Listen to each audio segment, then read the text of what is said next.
I was 34,000 feet in the air when the plastic snapped. It was not turbulence. It was my corporate card, broken in half by the CEO's wife in front of the entire first-class cabin. She smiled and announced loud enough for everyone to hear, "We just lost $24,800 because of you. Congratulations." She thought the money had vanished. She did not realize that amount of cash leaves a trail straight to her secret. My name is Kylie Foster, and if you asked me to define my life in a single word at 37 years old, that word would be logistics. I am the invisible architecture that keeps the ceiling from collapsing on the heads of very rich, very demanding people. As the manager of travel and vendor operations for Waverly and Rowe, a luxury furniture brand that prides itself on effortless elegance, my job is to ensure that the effort remains entirely hidden. I was sitting in seat 4C, the aisle seat of the first-class cabin, on a flight bound for Scottsdale, Arizona. My laptop was open, the screen glowing with a spreadsheet that contained 314 rows of potential disasters. We were heading into the annual Investor Summit, the most critical week in the history of the company. We were launching the Orem line, a collection so expensive it made our usual high-end inventory look like discount warehouse stock. Everything depended on this. If the samples did not arrive, if the lighting rig was wrong, if the investors did not have their preferred sparkling water in their suites, the stock price would take a hit. I adjusted my glasses and typed a note in row 42. Check ground transport contracts again. I had spent the last 72 hours awake, fueled by bad airport coffee and pure adrenaline. I was not just a manager, I was the failsafe. I knew the name of the driver picking up the samples. I knew the thread count of the sheets in the CEO's suite. I was the one who made the magic happen while everyone else took the credit. Then the air in the cabin changed. It was not a drop in pressure, it was a shift in power. Serena Vance had boarded. The wife of our CEO, Graham Vance, did not just walk into a room, she curated her entrance. She was wearing a cream-colored cashmere set that probably cost more than my car. Her blonde hair falling in a perfect, expensive curtain around her shoulders. Trailing behind her was her personal assistant, a young woman who looked terrified and carried 3 different designer bags. I kept my head down, fingers hovering over the keys, hoping to blend into the upholstery. In the hierarchy of Waverly and Rowe, I was furniture, useful, necessary, but meant to be sat on or ignored. Serena stopped. She did not move to her seat in row 1. She stopped right next to me. I could smell her perfume, something heavy with jasmine and entitlement. I looked up, forcing a polite, professional smile. "Good morning, Mrs. Vance," I said. "We are all set for the arrival in—" She did not let me finish. She turned her head slightly, acknowledging me with eyes that were cold, hard, and terrifyingly focused. It was the look a predator gives to an animal that has wandered into its territory. She held up her phone, the screen unlocked, and beckoned a flight attendant over with a sharp snap of her fingers. "Verify this transaction," Serena said. Her voice was calm, melodic, and loud enough to carry to the economy curtain. The flight attendant looked confused. "Ma'am, I am not sure I understand." "The corporate account," Serena said, pointing a manicured finger at me. "She is the authorized user on the logistics card. Verify the hold." My stomach dropped. I had the company credit card, the heavy, black metal one used for high-level vendor deposits, sitting next to my laptop. I had just used it to confirm the security deposit for the venue. "Mrs. Vance," I started, my voice shaking slightly. "If this is about the venue deposit, Graham approved the—" Serena moved faster than I expected. She reached down, her hand flashing out like a viper strike, and snatched the black card from the tray table. "Hey," I instinctively reached for it, but she pulled back, holding it up like a trophy. $24,800, Serena announced. She was not talking to me anymore. She was performing for the cabin. She looked around, making eye contact with a man across the aisle, then back to the flight attendant. "We just received a fraud alert for $24,800, an unauthorized charge." The silence that followed was absolute. The hum of the engines seemed to vanish. Every head in first class turned. I felt the heat rise up my neck, burning my cheeks. It was a physical blow. That shame, it made my skin prickle. "That is a mistake," I said, my voice rising, desperate to fill the silence. "That is the vendor concierge deposit. I was told to push it through this morning. It is for the summit. You know this." Serena looked at the card in her hand. She did not look at the numbers. She looked at me with a smirk that did not reach her eyes. "I know nothing of the sort," she said. "Graham knows nothing of the sort. We have been auditing the accounts. Kylie, we have been watching the bleed." She placed her thumbs on the center of the card. It was metal, reinforced, designed to be durable, but Serena Vance possessed the strength of pure, unadulterated malice. She bent it. The metal groaned. Then the plastic coating snapped with a loud, violent crack. She dropped the two halves onto my keyboard. They clattered against the keys, disrupting my spreadsheet. $24,800 gone, she said. "Because of you. Congratulations. I did not steal anything." I stood up then, forgetting the seatbelt sign, forgetting protocol. "That charge is for Solstice Executive Services. It was a priority request from the executive office. I have the email chain." "Do not act," Serena hissed. Her mask of calm slipped for a second, revealing something ugly underneath. "Do not stand there and lie to me. We checked with the venue. They do not use a service called Solstice. That money went to a shell account." My breath hitched. That was impossible. I had processed the invoice myself. It had come from the approved channel. The headers looked right. The logo was correct. "That cannot be right," I whispered. The blood was draining from my face. I looked around the cabin. People were staring at me with disgust. To them, I was not the hardworking logistics manager. I was the embezzler, the thief who stole from the beautiful woman in cashmere. Serena turned to her assistant. "Give me the form." The assistant scrambled to pull a document from her folder. It was not a standard HR form. It was a liability waiver, drafted on company letterhead. Serena slapped the paper down on top of the broken card. "Sign it," she commanded. "It is an admission of financial liability. You sign this, and we handle it internally. We garnish your wages. We work out a payment plan. You keep your freedom." "I am not signing that," I said, my hands trembling. "I did not take that money. I need to call Graham." "Graham is already disappointed," Serena said softly, leaning in close so only I could hear. "He is heartbroken.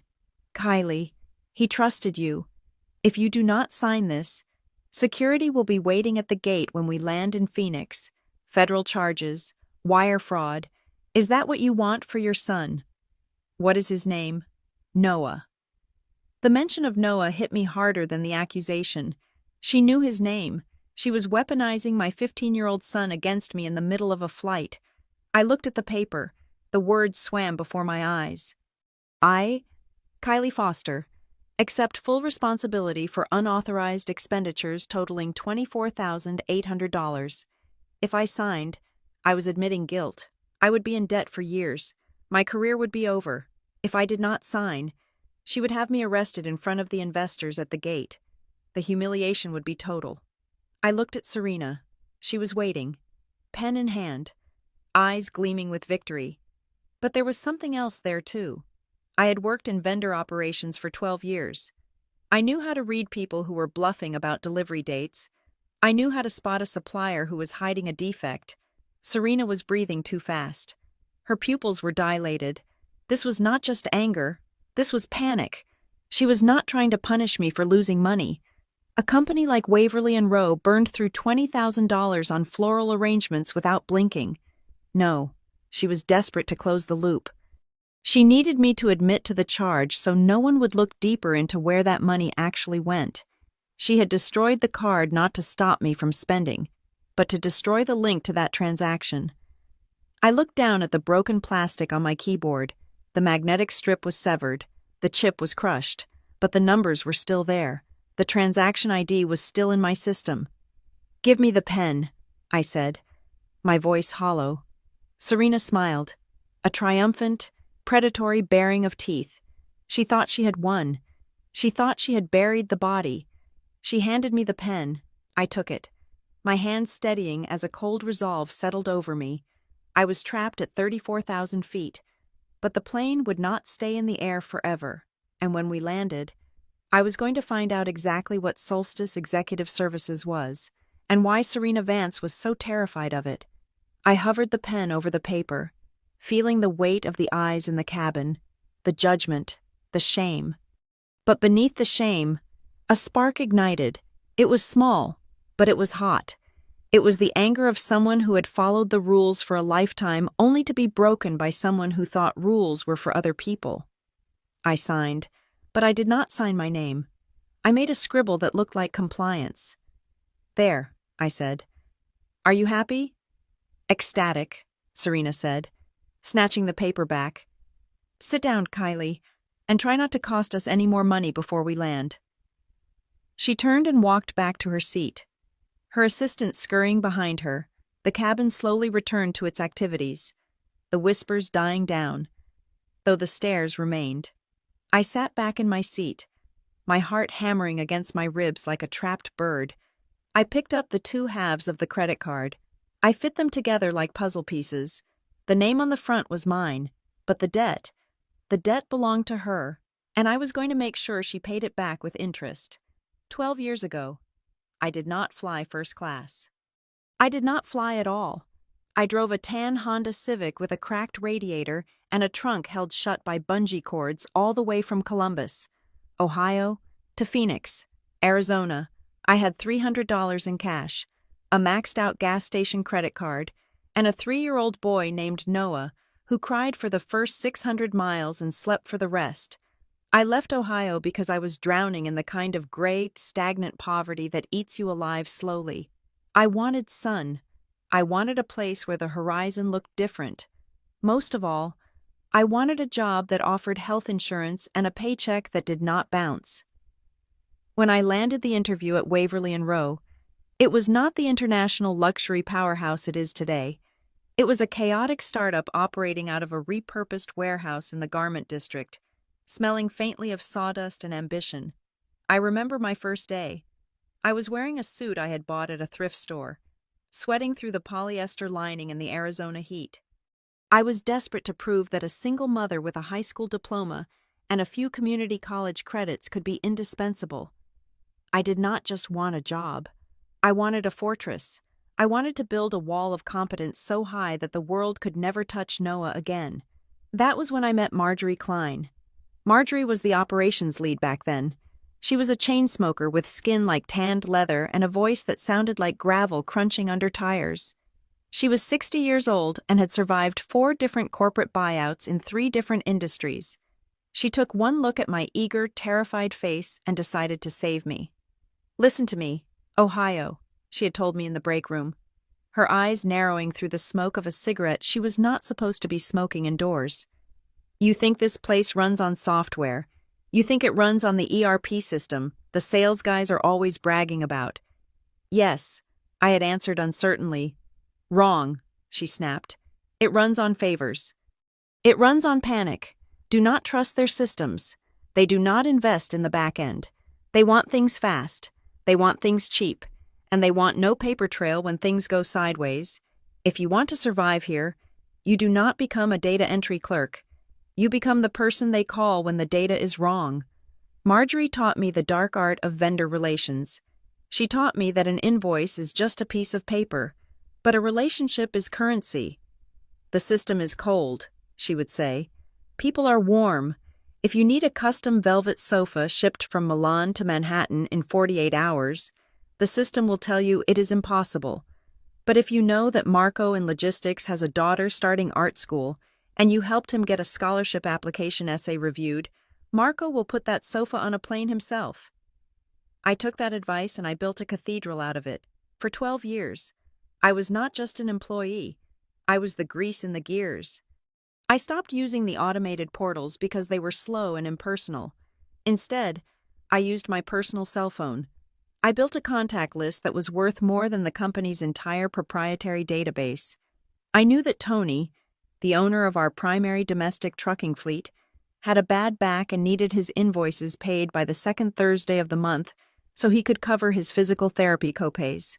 I made sure he got paid, even if I had to walk the check down to accounting myself. In return, Tony never let a Waverly and Rowe shipment sit on a dock. If I called him at midnight, he answered. I knew that Elena, who ran the artisan upholstery workshop in Santa Fe, was terrified of tax season. I helped her organize her receipts one year. Since then, she prioritized our orders over everyone else, including our biggest competitors. I knew the lighting guys, the booth builders, the caterers. They did not work for Waverly and Rowe. They worked for Kylie. This was my safety net. Or so I thought. Graham Vance, the CEO, loved this arrangement. He was a visionary, which is corporate speak for a man who likes to point at a mountain and tell others to climb it while he takes a helicopter to the top. He was charming, handsome in a rugged way, and utterly allergic to details. He would walk past my desk, smelling of expensive cologne and indifference, and drop a bomb on my lap. Kylie, the fabric for the spring launch is stuck in customs, he would say, not breaking his stride. Handle it. He never asked how. He never asked if it was legal to call a customs broker on a Sunday, or if I had to promise the freight forwarder tickets to a Suns game to get it released. He just wanted the problem gone. Handle it. It became the mantra of my life. I handled the missing prototypes. I handled the double-booked venues. I handled the tantrums of designers who wanted the moon on a stick. I absorbed the stress so the executives could absorb the champagne. And then there was Serena. When I first started, Serena Vance was just a picture in a silver frame on Graham's desk. She was the trophy younger, taller, blonde, and vaguely famous for being famous in local social circles. She showed up at the Christmas parties, drank 2 glasses of white wine, smiled for the photographers, and left. She was decorative, but 2 years ago, something changed. Waverly and Rowe started hitting the big time. We were featured in major architectural digests. The stock valuation soared, and suddenly, being just the wife wasn't enough for Serena. She wanted a legacy. She wanted power. She started showing up at the office. At first, it was just to redecorate the lobby. Then she wanted to sit in on branding meetings. Then she started offering notes on the logistics of our events. Why are we using this car service, she would ask, pointing a manicured nail at my manifest. It looks so pedestrian. Because they have a 99% on-time rating and they have never lost a sample. I would explain patiently. Well, I want us to use Luxride, she would counter. Their cars are black matte. It fits the aesthetic. I would try to push back. I would explain that Luxride was twice the price and had half the reliability. But Graham would just wave his hand. Just do what she wants, Kylie. Handle it. So I did. I handled Serena's whims the same way I handled a delayed shipment with quiet efficiency and damage control. I fixed the messes she made. When she ordered the wrong flowers, I had the right ones on standby. When she changed the seating chart an hour before a gala, I smoothed the ruffled feathers of the displaced donors. I thought I was protecting the company. I thought I was protecting my job. I looked out the window of the plane, watching the clouds stretch out like an endless white desert. I thought about Noah, waiting for me back in Phoenix. He was 15 now, lanky and awkward, obsessed with coding and basketball. Every overtime hour I worked, every humiliation I swallowed, was for him. I wanted him to go to college without debt. I wanted him to have the choices I never had. I had spent 12 years making myself invisible. I thought invisibility was a superpower. If you are the person behind the curtain, no one looks at you. You are safe. You are essential, but unseen. But as I replayed the sound of the plastic snapping in Serena's hands, I realized Marjorie Klein had left out one crucial piece of advice. She had taught me how to survive the system, but she hadn't taught me how to survive the people who own it. In the corporate world, invisibility is not armor. It is a target. When things are going well, you are ignored. But when the sky starts falling, When $24,800 goes missing and a scapegoat is needed, the invisible woman is the perfect victim. Because if no one sees what you do, no one will believe you when you say you didn't do it. I closed my eyes, feeling the vibration of the engines in my teeth. I had spent a decade building a foundation of trust with everyone except the people who signed my paycheck. I had made myself the glue that held Waverly and Rowe together, never realizing that to people like Serena and Graham Vance, glue is just something you scrape off your shoe when it gets dirty. I was not the architect. I was not even the furniture. I was just the help, and the help was about to be discarded. The pressure at Waverly and Rowe did not build gradually like a storm front. It arrived all at once, violent and suffocating. We were 4 weeks out from the summit in Scottsdale, the event that was supposed to crown us as the new kings of luxury interiors. The Orem line was not just a furniture collection, it was a gamble. We had accepted $8 million in pre-orders from boutique hotels and private designers who had only seen 3D renders. The timeline was razor thin. If the velvet armchairs did not arrive on time, or if the gold leaf detailing on the tables was chipped, the company would not just lose money, it would lose credibility, which in our industry was the only currency that mattered. I was ready for the stress. I had survived product launches where the shipping containers were lost at sea and managed to get replacements flown in on cargo jets overnight. I knew how to navigate the chaos.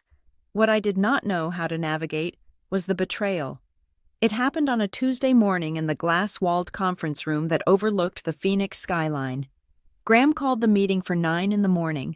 When I walked in, notebook in hand, I saw a stranger sitting in my usual chair. He was a man in his late 30s, wearing a navy suit that was too shiny and brown leather shoes that came to an aggressive point. He had the kind of haircut that cost $300 and a smile that did not involve any actual warmth. "Kylie, come in," Graham said, gesturing to a seat at the far end of the table. "I want you to meet Miles Grant. Miles is joining us as the new Vice President of Global Operations." I froze. Operations was my department. I had built it from a stack of sticky notes into a global logistics network. "I do not understand," I said, remaining standing. "I run operations." "And you do a fantastic job, Kylie," Graham said, using that dismissive, soothing tone he used on difficult clients. "But with the Orem line, we are scaling up. We need a strategic vision." Miles comes from a Fortune 500 background. He is a global operations guy. He is going to help us take the next step. Miles stood up and extended a hand. His grip was moist and weak. "I have heard great things about your hustle, Kylie. I am really looking forward to optimizing your workflows." Optimizing my workflows. It was the kind of corporate speak that meant absolutely nothing but signaled everything. I was being replaced. "So am I being let go?" I asked, looking directly at Graham. "Of course not," Graham said, looking offended that I would even suggest it. "We need you more than ever. You are moving to a senior support role. You will handle the day-to-day execution while Miles handles the strategy and the vendor architecture. You will report to him." I was being demoted. I was being told to train my replacement while doing all the actual work. Also, Graham could tell the board he had hired a heavyweight executive. Over the next 2 weeks, the office became a battlefield. Miles Grant did not know the difference between a freight forwarder and a customs broker, but he knew how to make flowcharts. He spent his days in his office, my old office, creating colorful presentations about synergy and holistic supply chain integration. Meanwhile, he expected me to hand over 12 years of institutional knowledge on a silver platter. "Kylie," he said, standing at my cubicle wall one afternoon, holding a tablet, "I need the master vendor database. I want to upload it into the new CRM I am proposing." I looked up from my laptop, where I was currently tracking 3 trucks stuck in a snowstorm in Colorado. "We do not have a master database, Miles. We have the accounting ledger, which is just names and tax IDs. The rest is manual." He frowned. "What do you mean? Manual? Where are the SOPs? Where are the contract tiers? Where is the data stored?" "It is stored in my head," I said flatly. "And in my phone. Graham never approved the budget for a CRM. He said it was a waste of $50,000 a year when I could just call people. Miles looked at me with a mixture of pity and disdain. That is extremely inefficient. It is basically negligence. How does this company function without data? It functions because I answer my phone at 3 in the morning, I snapped. He shook his head. Well, that changes now.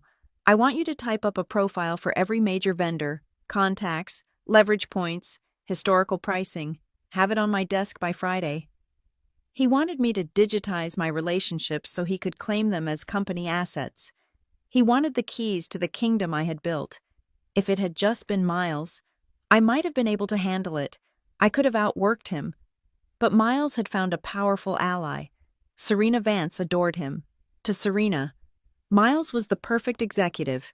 He used big words, he dressed the part, and most importantly, he never said no to her. When Serena came into the office to discuss the vibe of the summit, Miles would nod enthusiastically and use words like brand elevation and experiential luxury. I became the obstructionist. I was the one pointing out realities, while Miles and Serena lived in a fantasy land. We need to change the hotel for the VIP reception, Serena announced 3 weeks before the event.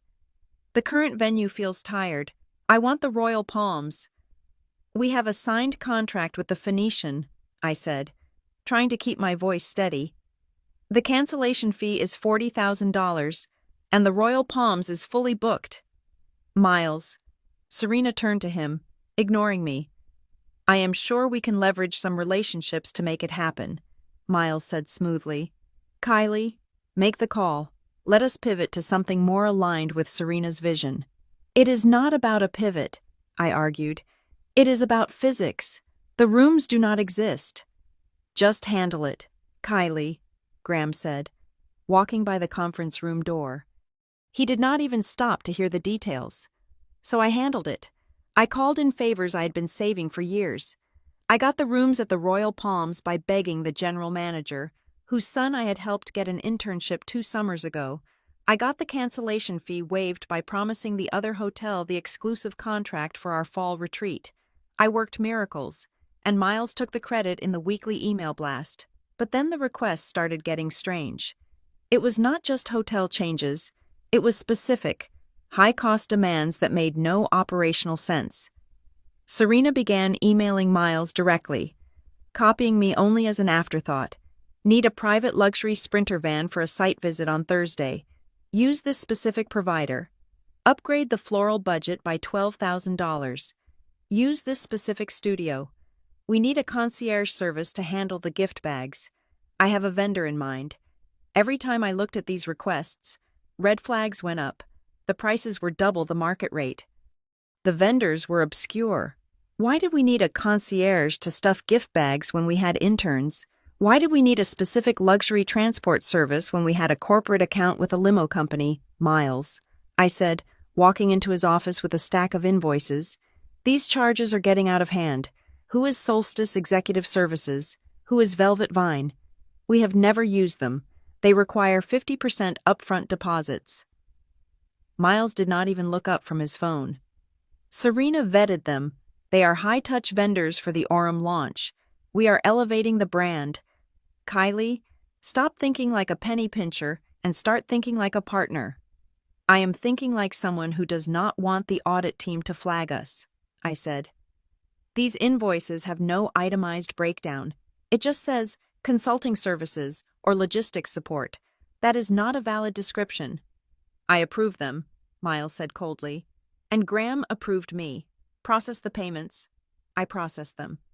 I had no choice. I was just senior support. But every time I entered one of those transactions, I felt a knot of dread tighten in my stomach. It felt sloppy. It felt reckless. I told myself I was just being paranoid. I told myself that this was just how rich people operated, burning money to save time, hiring friends of friends to feel important. I told myself to keep my head down, survive the summit, and then start looking for a new job. But the universe has a way of showing you the truth when you are trying hardest to ignore it.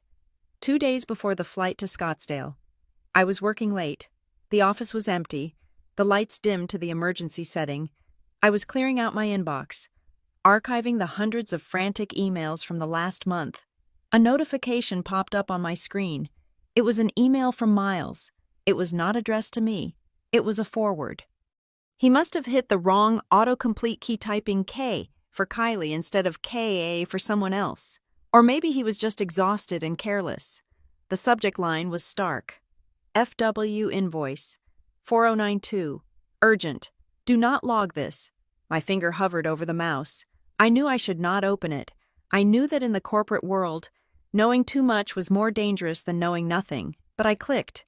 The email was a thread between Miles and Serena. Serena's message was at the bottom, Miles. The vendor needs the wire tonight. Graham is asking questions about the catering budget. So bury this under the logistics code. Do not log this in the main system yet. Use the discretionary fund. Attached was a PDF invoice for $6,000 from a company called Lumina Variable. I frowned. We did not have a discretionary fund. We had the operating account and the payroll account, and burying a cost under a different code was not creative accounting. It was fraud. I sat there in the dark, the blue light of the monitor washing over my face. I realized then that Miles was not just incompetent, he was a puppet. Serena was using him to bypass the safeguards I had built. She was using his arrogance and his desire to please her to funnel money out of the company, and because I was the one physically processing the payments, because I was the one pressing the send button on the banking portal. My fingerprints were on the gun. I quickly took a screenshot of the email and saved it to a personal USB drive I kept on my keychain. Then I deleted the email from my inbox, my heart hammering against my ribs. I stared at the empty office, the sleek modern furniture, the awards on the wall, the great place to work plaque by the elevator. It was all a facade. Beneath the veneer of luxury, there was rot. I packed up my bag, my hands shaking slightly. I thought about the flight in 2 days. I thought about the card in my wallet, the one Serena would eventually snap in half. I realized she was not just going to escalate her demands. She was going to need a fall guy when the math stopped adding up. I walked out of the building into the cool desert night. I had always thought that if I worked hard enough, if I cared enough, the company would take care of me. But standing in the parking lot, looking up at the illuminated logo of Waverly and Rowe, I finally understood the game. I was not playing to win anymore. I was playing not to go to prison. The remaining hour of the flight was a study in suffocation. I sat in seat 4C, staring at the blank screen of my laptop, while the whisper campaign began. Serena did not yell. She did not make another scene. She simply leaned across the aisle to the elderly couple in row 3, her voice pitched just perfectly to carry back to me. She apologized for the disturbance. She explained, with the weary grace of a martyr, how difficult it was to find trustworthy help these days. She painted a picture of a benevolent family empire being bled dry by the ungrateful staff they had treated like kin. By the time the fasten seatbelt sign pinged for our descent into Phoenix, I was no longer Kylie the logistics manager. I was Kylie the thief. I could feel the eyes of the other passengers on the back of my neck. They were heavy and hot. When the plane taxied to the gate, I stood up to retrieve my bag, and the man across the aisle actually pulled his briefcase closer to his chest, as if I might snatch it. I wanted to scream. I wanted to list every birthday I had remembered, every crisis I had averted, every weekend I had sacrificed. Instead, I kept my mouth shut. I walked off the plane with my head high, clutching the strap of my bag until my knuckles turned white. I expected to see the usual chaotic bustle of the terminal. I expected to see the driver holding a sign with the company logo. Instead, I saw 2 men in dark gray suits standing at the end of the jet bridge. They were not police. Police have badges and protocols. These men were corporate security. They were the company's muscle, paid to intimidate without technically breaking the law. I recognized one of them. He usually stood guard at the lobby of our headquarters. "Ms. Foster," the taller one said, blocking my path. "Please come with us. We have a private room reserved." "I have a summit to run," I said, though my voice lacked its usual authority. "The investors are landing in 2 hours." "Not anymore," he said. They flanked me, marching me through the terminal like a prisoner. We bypassed the baggage claim and went into a small, sterile conference room usually reserved for VIP travelers. The air conditioning was set to freezing. Graham arrived 10 minutes later. I had worked for Graham Vance for 12 years. I had covered for him when he missed anniversaries. I had lied to clients about his whereabouts when he was hungover. I expected, foolishly, a moment of confusion. I expected him to ask me what was going on. He walked in, looking flustered, his tie slightly askew. He did not look at me. He looked at Serena, who was sitting in the corner, scrolling through her phone as if nothing had happened. "Serena," Graham said, rushing to her side. "Are you all right?" The pilot texted me. Then he turned to me. There was no concern in his eyes, only irritation. "Kylie," he said, his voice tight. "What on earth did you do to make Serena this upset?" I stared at him. The injustice of the question took the wind out of me. "I did nothing," I said. "She broke the company card in half because of a charge I did not make." "Stop it," Serena snapped from her corner. "Just stop lying. It is exhausting." The door opened again, and Miles Grant walked in. He looked energized. This was his element. Crisis management, power plays. He carried a folder, which he placed on the table with a deliberate thud. "I have been on the phone with the finance team," Miles said, looking at Graham, ignoring me completely. "We need to get ahead of this. If the investors catch wind of internal embezzlement right before the launch, the stock will tank. We need to contain the narrative." "Embezzlement." I choked out the word. "Miles, look at the records. I have never taken a dime." "We have to protect the company, Graham," Miles continued, smooth as oil. "I recommend an immediate suspension of Kylie's credentials. We revoke her access to the bank portals, the email servers, and the vendor lists, pending a full investigation, of course." "Do it," Graham said. He waved a hand at me. "Kylie, you understand. We cannot have any shadow over the summit." "I want to see the proof," I said. I stood my ground, though my legs felt like water. "You are accusing me of stealing $24,800. Show me the transaction." Miles sighed, as if I were a toddler asking for a second dessert. He pulled his phone out and tapped the screen, then shoved it in my face. It was a screenshot, not a PDF, not a bank statement, a low-resolution screenshot of a pending charge notification. The vendor name was there, Solstice Executive Services, the amount $24,800, the date yesterday. "I have never heard of this company," I said, looking at the blurry image. "And look at the timestamp. That was processed at 2 in the afternoon. I was in the weekly operations meeting with you. Miles, I was presenting the timeline. How could I have authorized a wire transfer while I was standing at a whiteboard?" Miles pulled the phone back. "Remote access? You could have scheduled it, or you gave your password to someone else. Either way, it is gross negligence." "It is theft," Serena corrected. She stood up and walked over to me. She was wearing heels, making her 3 inches taller than me.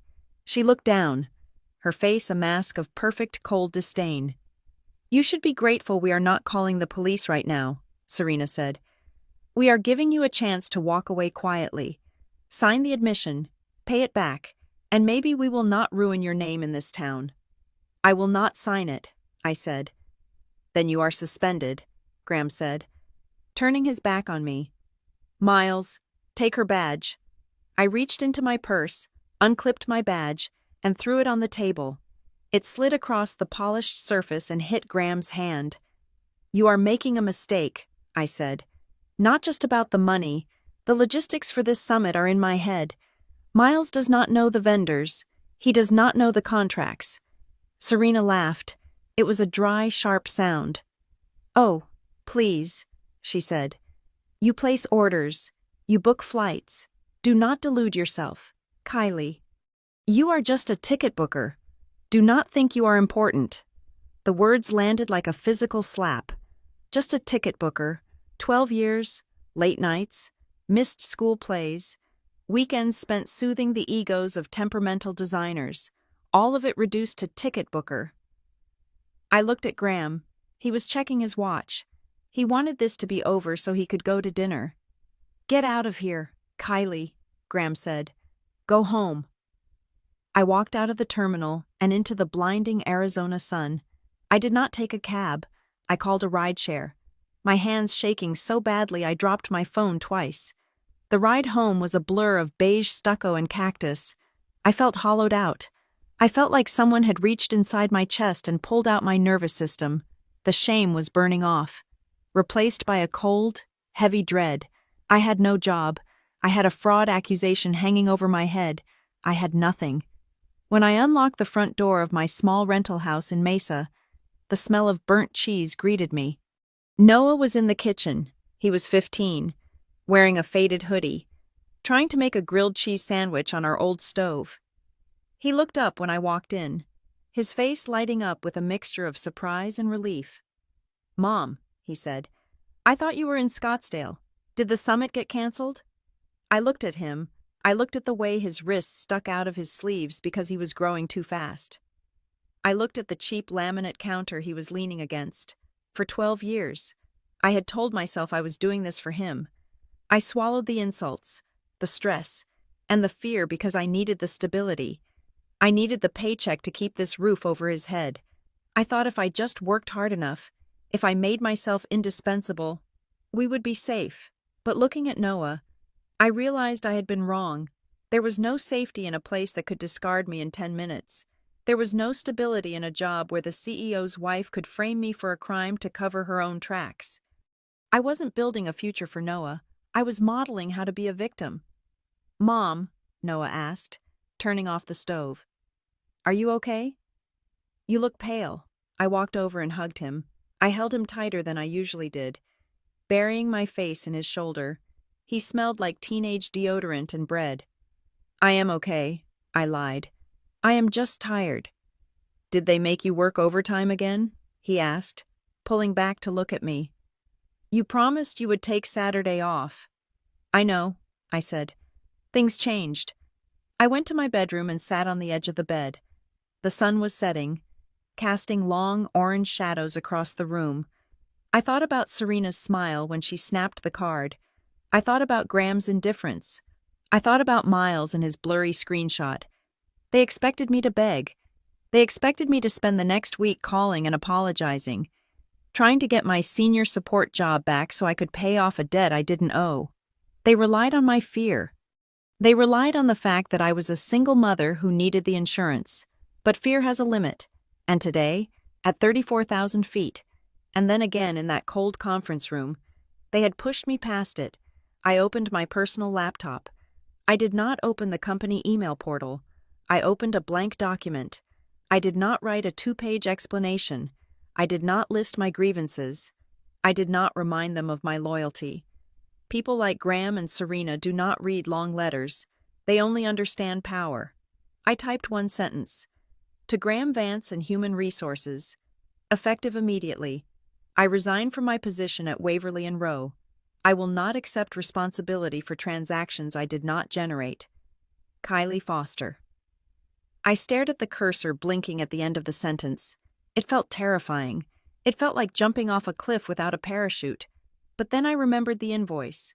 Solstice Executive Services. I remembered the fear in Serena's eyes before she covered it with anger. I hit send. I closed the laptop. I walked back into the kitchen where Noah was plating his burnt sandwich. "Noah," I said, "how about we order pizza tonight, the expensive kind?" He looked at me, surprised. "Really, is it a special occasion?" "Yes," I said, a small, real smile finally breaking through the numbness. I just got my life back. The first morning of my unemployment was the quietest morning of my life, for 12 years. My internal clock had been calibrated to the frantic rhythm of Waverly and Rowe. I usually woke up at 5 in the morning, already mentally drafting emails to suppliers in Italy. I usually spent my shower strategizing how to move a 3-ton marble table through a service elevator that was 2 inches too narrow. But this morning, I slept until 7. I made coffee. I sat at my kitchen table and watched the dust motes dance in the sunlight. It felt illicit. It felt like playing hooky from school. mixed with the vertigo of standing on the edge of a cliff. My phone, however, did not share my sense of peace. It started buzzing at 8 in the morning. It vibrated across the wooden table like an angry insect. I looked at the screen. Miles Grant. I let it ring. 5 minutes later, it rang again. Graham Vance. I flipped the phone face down. By 9 in the morning, the texts started coming in. I did not read them, but I could see the previews popping up. They were frantic. They were demanding. They were the digital screams of a house that was realizing, brick by brick, that its foundation was gone. I was not in the office, but I could see exactly what was happening as if I were a ghost hovering over the open plan layout. I knew that right now. Miles Grant was sitting in my ergonomic chair, staring at a blank calendar. He was looking for the master vendor list he had demanded. He was looking for a neat Excel spreadsheet with names, numbers, and account codes. He was finding out that the list did not exist. The contact for the custom booth builder was not in the shared drive. It was in my personal address book under Saul Booths.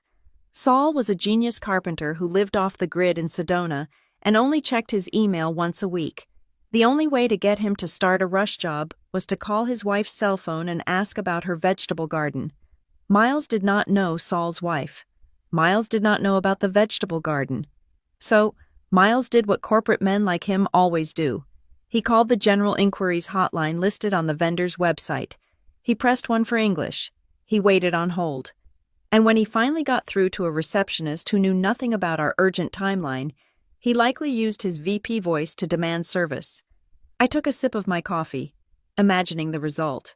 Saul did not respond well to VP voices. Saul responded to respect. By noon, the dominoes began to fall. The summit was 3 weeks away. In the world of high-end events, 3 weeks is not a timeline. It is a countdown to an explosion. My phone buzzed again. This time it was a number I did not have saved. But I recognized the area code. It was the freight forwarder in Los Angeles. I let it go to voicemail. I could picture the scene at the warehouse. The samples for the Orem line hand-stitched leather chairs, heavy brass fixtures, fragile glass lighting were sitting on a loading dock.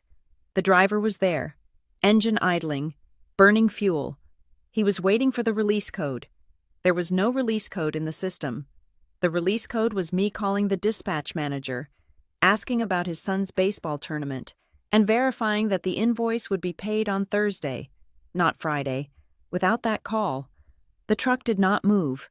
Miles would be screaming at the logistics coordinator by now. He would be threatening to pull our contract.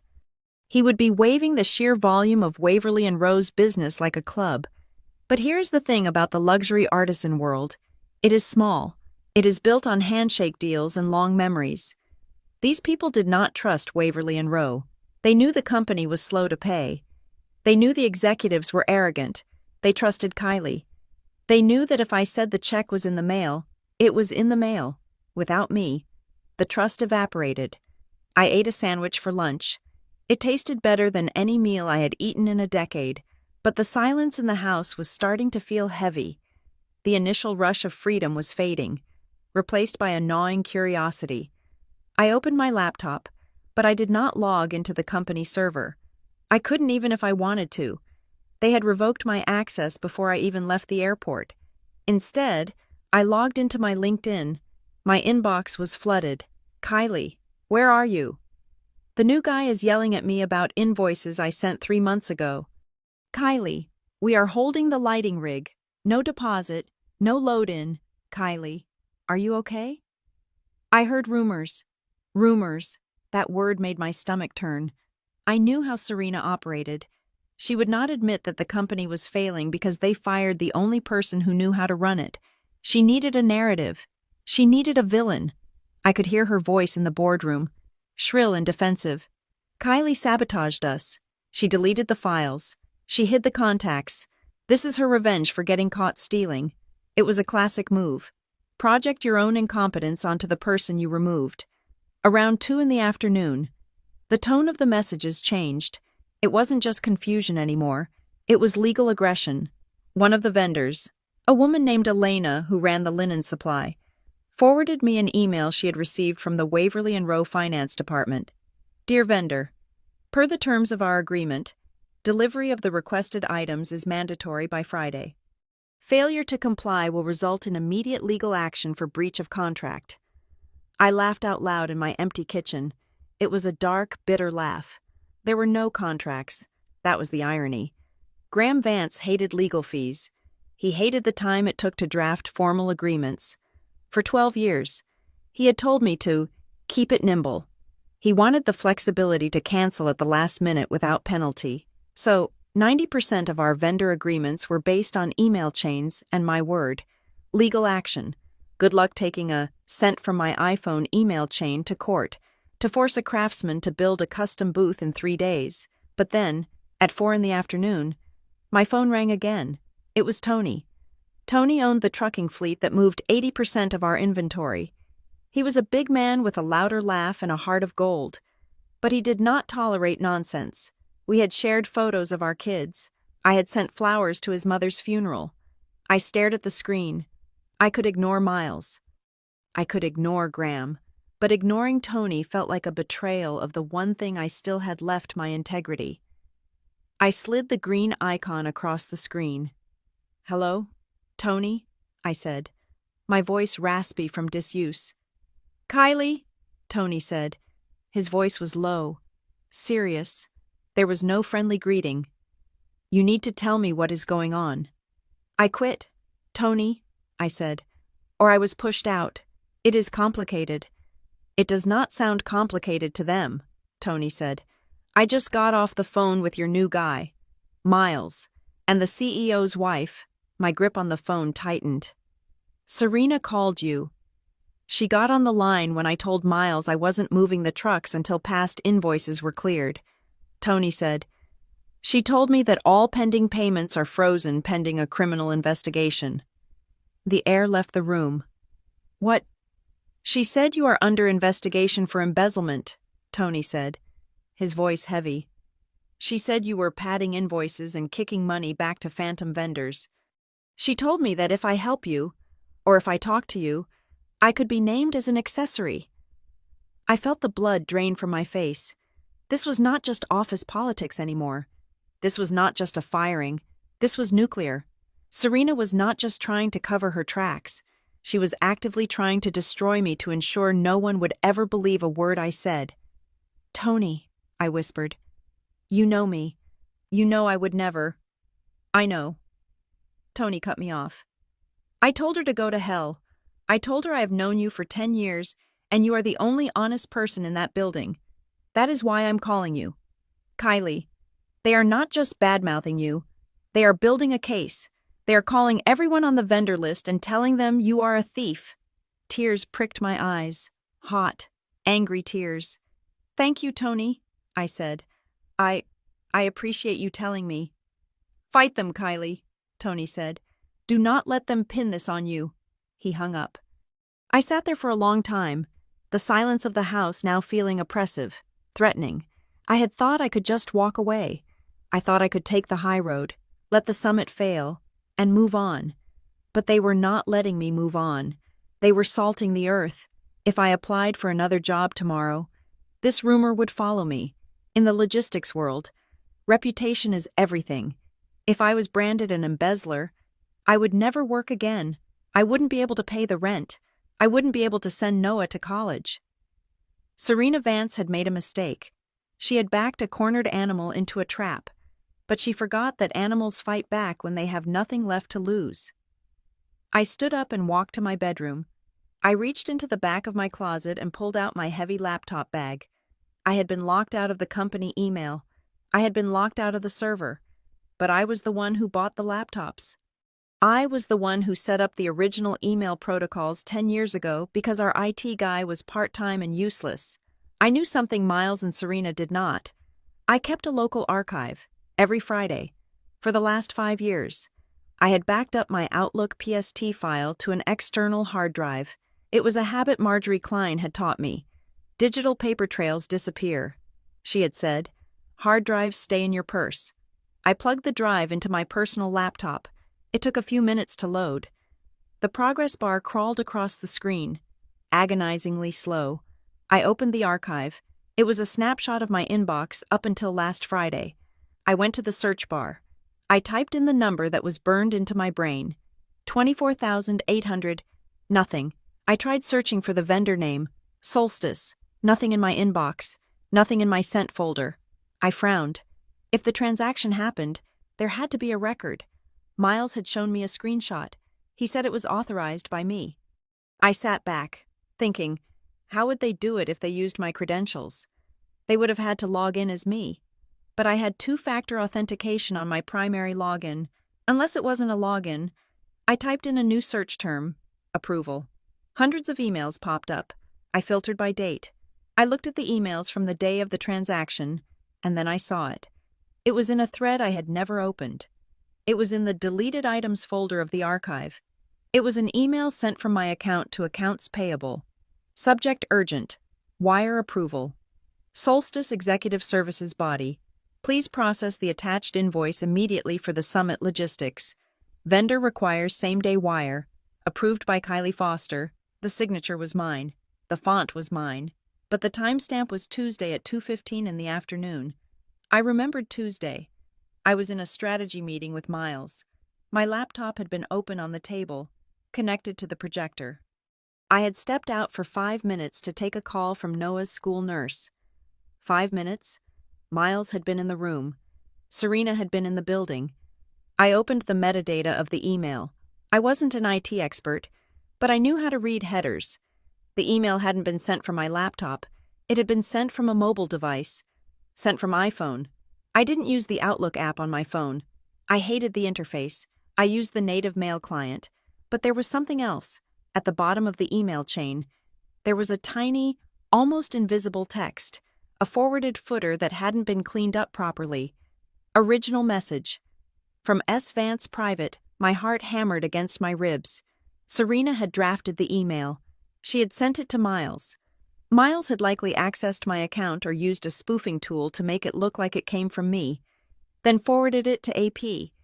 And here was the smoking gun, in the attachment history. The invoice wasn't just a PDF, it was a scan. And on the scan, faintly visible in the corner, was a handwritten note in blue ink. Upgrade plus private ground transport 2 guests. 2 guests. The summit was a corporate event. We didn't pay for guests. We paid for employees and investors. Serena had charged $24,800 to my budget to pay for a private vacation for 2 people. I looked at the date on the invoice. It was for the same weekend as the summit. While the company was launching its most important product, while I was supposed to be running myself ragged in Scottsdale, Serena Vance was planning to disappear with someone, and she had framed me to pay for it. I saved the file, then I copied it to 3 different cloud servers. Okay, I said to the empty room. You want to play legal games? Let's play. The phone rang at 7 in the evening. The sun was dipping below the horizon, painting the Arizona sky in bruises of purple and red. I knew who it was before I looked at the screen. The silence from my end had finally become louder than their pride. It was Graham. I put the phone on the kitchen counter and pressed speaker. I did not say hello. I just waited. Kylie. His voice sounded thin, stripped of its usual booming confidence. Kylie, are you there? I am here. Graham, I said, chopping vegetables for dinner. I wanted him to hear the rhythmic thud-thud-thud of the knife. I wanted him to know I was living my life while his was falling apart. Look, we need to talk, he said. Things are complicated here. The timeline for the summit is at risk. Miles is finding the transition more challenging than anticipated. Miles does not know the difference between a freight bill and a menu, I said calmly. I assume the samples are still stuck in Los Angeles. There was a pause. I heard a rustle of papers. We can fix this. Kylie, I have been thinking. Maybe we acted too hastily. The stress of the launch got to everyone. I am willing to offer you a new contract. I stopped chopping. A new contract.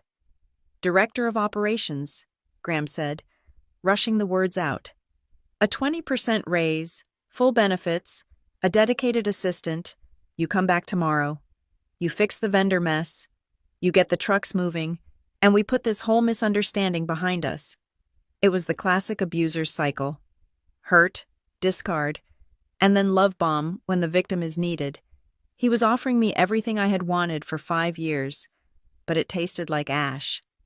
That is a generous offer, I said, but I have one condition. Name it, Graham said. Signing bonus, more vacation. I want the audit trail, I said. My voice was steel.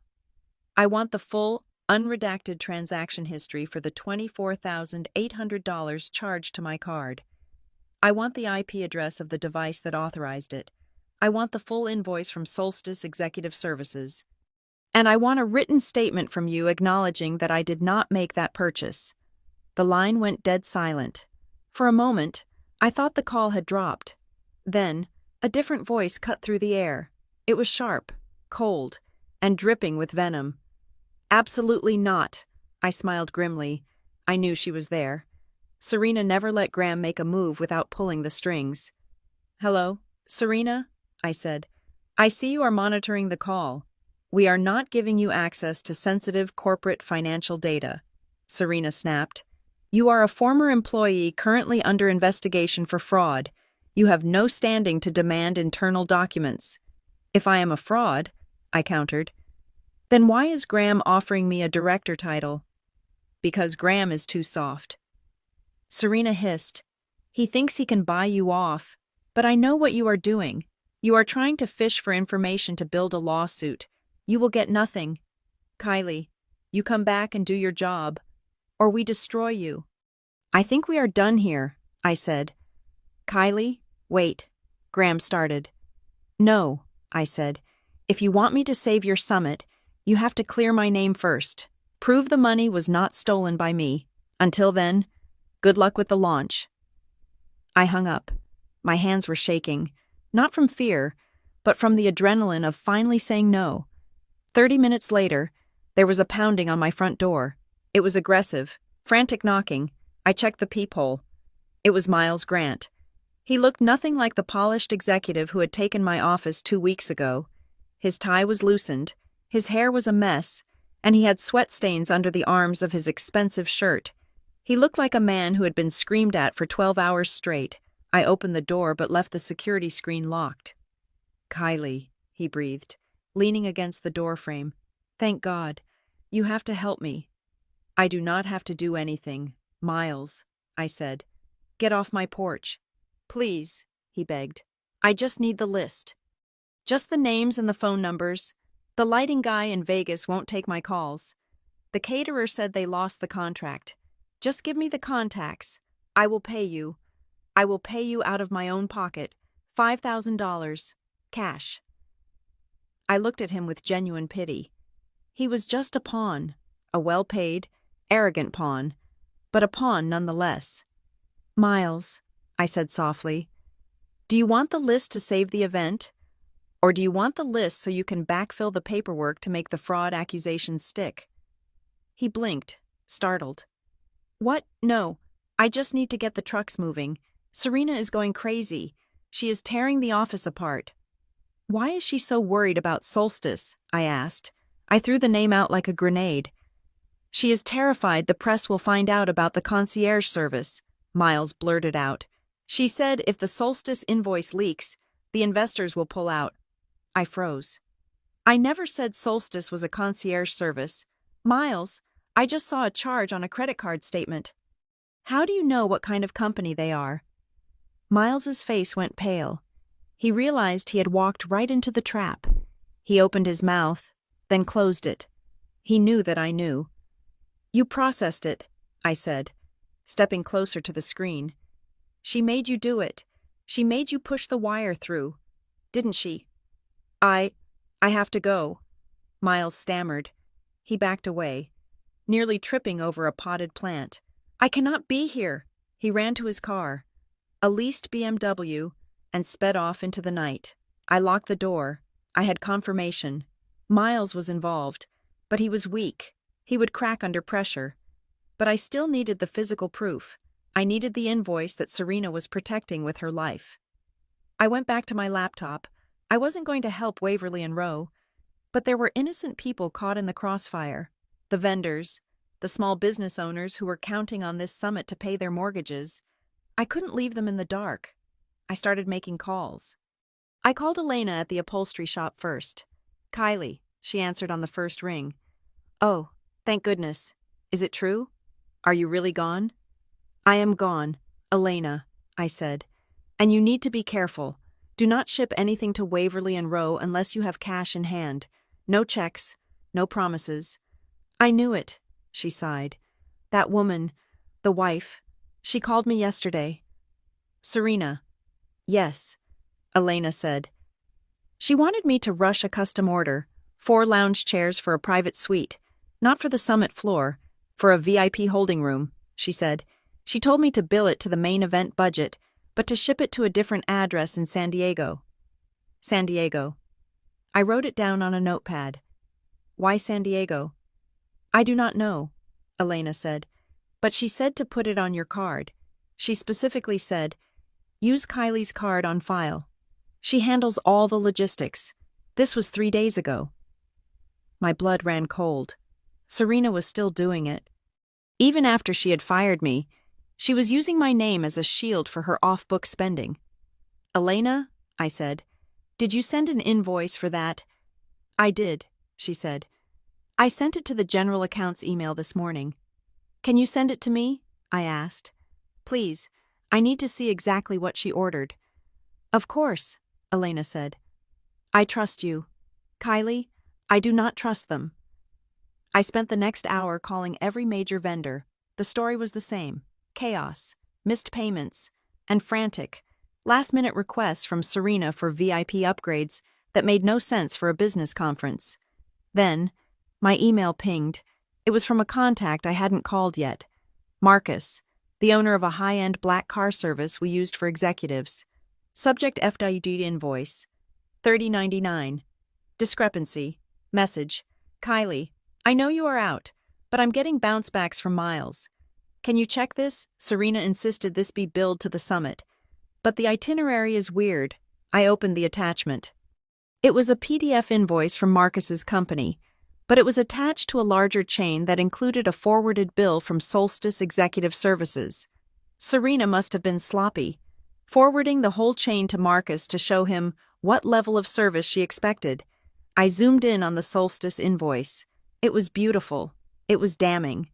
Invoice 8821, Client Waverly Row, @NK, Foster Service Solstice Platinum Package. And there, in the line items, was the detail that unraveled everything. Item 1. Luxury Suite Reservation, the Del Coronado, San Diego, 3 nights. Item 2. Private ground transport, airport to hotel. Item 3. Concierge fee, 2 guests. Guest names S. Vance.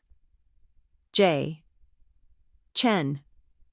I stared at the screen. J. Chen. Graham's name was not J. Chen. The summit was in Scottsdale. The invoice was for San Diego. The summit was for business. This was a romantic getaway. Serena Vance had not broken my credit card because she was angry about money. She had broken it because that $24,800 was the deposit for a weekend with her lover, and she needed a scapegoat to explain the missing cash before her husband looked too closely at the books. She had destroyed my career to hide an affair. I sat back in my chair, the glow of the screen illuminating my face. I felt a cold, hard rage settle in my chest. It was not the fiery anger of the flight. It was the calm, calculated anger of a logistics manager who finally had all the pieces of the puzzle. 2 guests, I whispered to the empty room. Okay, Serena, let us see how Graham handles that. I picked up my phone. I didn't call Graham. I didn't call Miles. I dialed the number for a forensic accountant I had met 5 years ago at a networking event, a woman who specialized in corporate fraud. Hello? A sleepy voice answered. Sarah? I said. I have a job for you, and I have the receipts. The phone call that changed my trajectory did not come from a recruiter, and it did not come from a headhunter. It came on a Tuesday morning, 3 days after I had discovered the invoice with the name J. Chen on it. I was sitting at my kitchen table, surrounded by stacks of printed bank statements and a half-eaten bagel, mapping out a timeline of Serena Vance's spending. My phone buzzed. Unknown caller. I almost sent it to voicemail, assuming it was another panicked middle manager from Waverly and Rowe trying to beg for a password, but something made me answer. "This is Kylie," I said, my voice guarded. "Kylie Foster." The voice on the other end was deep, calm, and sounded nothing like the frantic corporate types I was used to. "My name is Rowan Mercer. I run a firm called Cinderbridge Partners. Tony from the trucking depot told me you were available, though he used slightly more colorful language to describe why." I sat up straighter. "Tony talks too much. Tony says you are the only reason his trucks ever arrived on time," Rowan said. "He said you carried an entire logistics network on your back for 12 years and got handed a cardboard box for your trouble. I am calling because I have a problem. Kylie." "I am not doing consulting work for Waverly and Rowe," I said quickly. "I do not care about Waverly and Rowe." Rowan chuckled. "I care about the fact that half the artisan vendors in the Southwest are currently refusing to take new orders because they are terrified of getting stiffed. I run a supply chain management firm that connects ethical manufacturers with high-end brands. We are growing fast, but we are missing a linchpin. I do not need someone who is good at spreadsheets. I can hire a kid out of college for that. I need someone who makes vendors believe they are still human beings."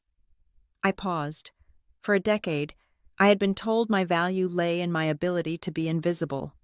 Here was a stranger telling me my value was that I was real. "When can we meet?" I asked. I drove to the Cinderbridge office an hour later. It was located in a renovated brick building in downtown Phoenix, not a glass tower in Scottsdale. There was no marble in the lobby. There was no intimidating receptionist. The office was an open floor plan with exposed beams and desks that looked like they were actually used for work, not just for show. Rowan met me at the door. He was a man in his 50s wearing jeans and a button-down shirt with the sleeves rolled up. He shook my hand firmly. "Coffee is in the kitchen," he said. "The contracts are on the table. We believe in transparency here. If you work for us, you see the books, you see the margins, you see exactly when the vendors get paid." I sat through the interview in a state of mild shock. There were no trick questions. There was no posturing. Rowan introduced me to the team, 6 people who looked tired but happy. They talked about vendor health and sustainable partnerships, words that would have made Miles Grant roll his eyes. "We want you as our partnership lead," Rowan said, sliding a folder across the reclaimed wood table. "The base salary is about the same as what you were making. Maybe a little less cash up front, but we offer equity, you hit your KPIs, you own a piece of the company, and our KPIs are not just about profit, they are about retention. If the people we work with are happy, you get a bonus." I looked at the contract. It was 4 pages long, written in plain English, no hidden clauses, no traps. "Why?" I asked. "You do not even know me."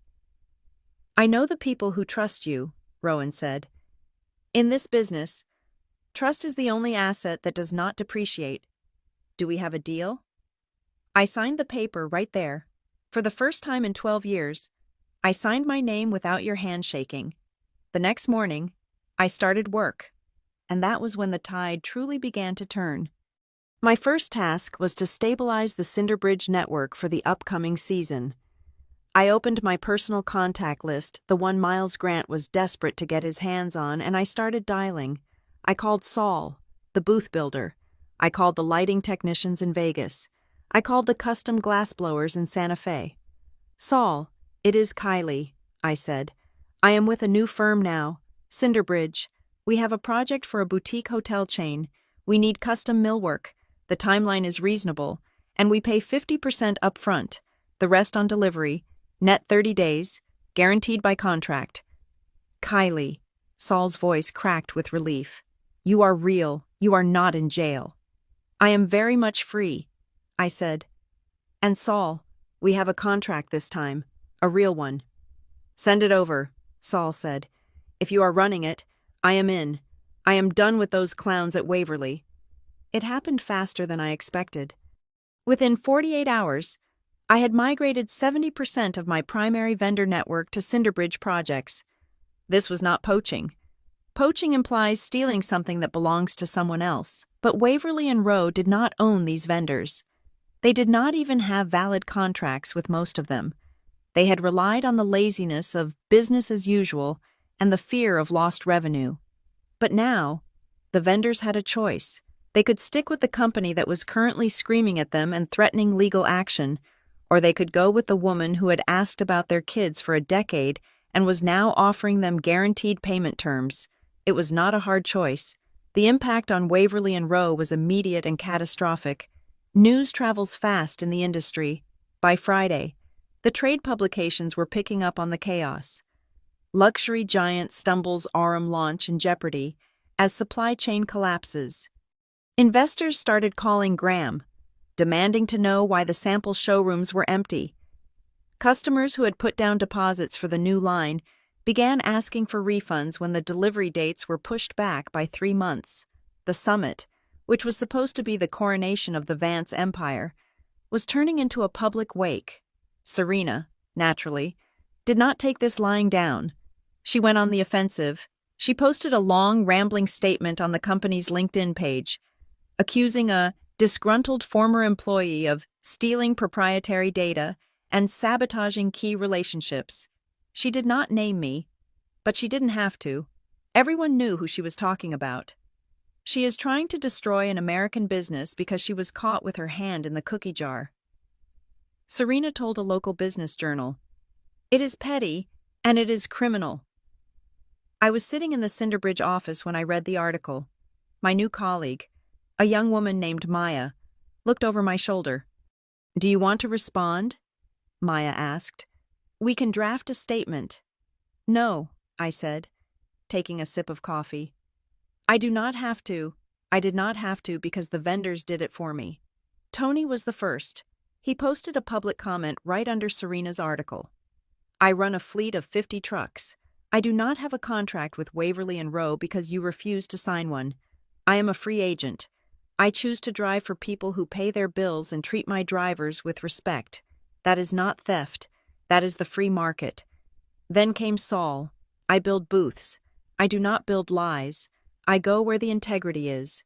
It was a cascade. Dozens of small business owners, people who usually stayed quiet to avoid trouble, stood up. They were tired of being bullied. They were tired of the Serena Vances of the world treating them like serfs. For the first time in my life, I realized that the invisible work I had done was not gone. It had been stored up, like a battery charging for 12 years. And now, it was releasing all that energy at once to protect me. I went home that Friday evening feeling a strange sense of peace. I had a job where I was respected. I had saved my reputation. I had hurt Waverly and Rowe not by attacking them, but simply by existing elsewhere. I cooked dinner for Noah steak and roasted potatoes, paid for with my new signing bonus. We laughed about a movie he had seen. For a few hours, I forgot about the invoices, the fraud, and the broken credit card. But the past has a way of clawing its way back in just when you think you have closed the door. Late that night, after Noah had gone to bed, I opened my personal email to check a tracking number for a Cinderbridge shipment. There was a new message in my inbox. The sender name was blank. The subject line was just a date. October 14th. I frowned. October 14th was the date of the summit. It was also the date on the solstice invoice for the trip to San Diego. I opened the email. There was no text in the body, just a single attachment. It was a PDF of a flight manifest. I leaned closer to the screen. It was not a commercial flight. It was a log from a private charter company, one that Waverly and Rowe used occasionally for Graham, but Graham hadn't flown on October 14th. The passenger manifest listed 2 names, Passenger 1S, Vance, Passenger 2J, Chen, and below the names, there was a handwritten note from the pilot. Scribbled in the margins of the log, PAX requested diversion from San Diego to Cabo San Lucas. Additional fuel charge authorized by S. Vance, Cabo. They hadn't just gone to San Diego, they had left the country. But that wasn't the part that made my heart stop. It was the line at the very bottom of the email. Written by the anonymous sender. If you want to know who J. Chen is, look at the consultant list for the rebranding project in 2023, and then look at who Miles Grant used to work for. I stared at the screen. The sender was someone inside, someone who had access to the flight logs and the HR records, someone who was watching Waverly and Rowe burn and had decided to hand me a can of gasoline. I wasn't just fighting Serena anymore. I was unraveling a conspiracy that went deeper than a weekend affair. Chen wasn't just a lover, he was a connection. And if Miles Grant was involved, then this wasn't just about cheating on a husband, this was about corporate espionage. I reached for my phone to call the forensic accountant, but stopped. I needed to see it for myself first. I needed to find the name Chen in the public records before I pulled the trigger. I typed the name into a search engine, adding brand consultant and Miles Grant. The first result that popped up was a press release from 3 years ago. Global operations firm Apex Logistics hires Julian Chen as VP of Strategy. Apex Logistics. That was Miles Grant's old firm, the firm he had left to join Waverly and Rowe. My breath caught in my throat. Miles hadn't just been hired to replace me. He had been planted, and Serena Vance was sleeping with the enemy. "Okay," I whispered, feeling the adrenaline flood my system again. "You want to play dirty? Let's see how Graham likes this." I forwarded the email to my secure drive. The warm glow of the new path was still there, but now it was mixed with the cold steel of justice. I wasn't just going to clear my name, I was going to bring the whole house down. Revenge is not a dish best served cold. It is a dish best served with footnotes, timestamps, and metadata. I did not rush to the police. I did not run to the press. The anonymous email about Julian Chen and the flight logs was a grenade, but I could not just pull the pin and hope for the best.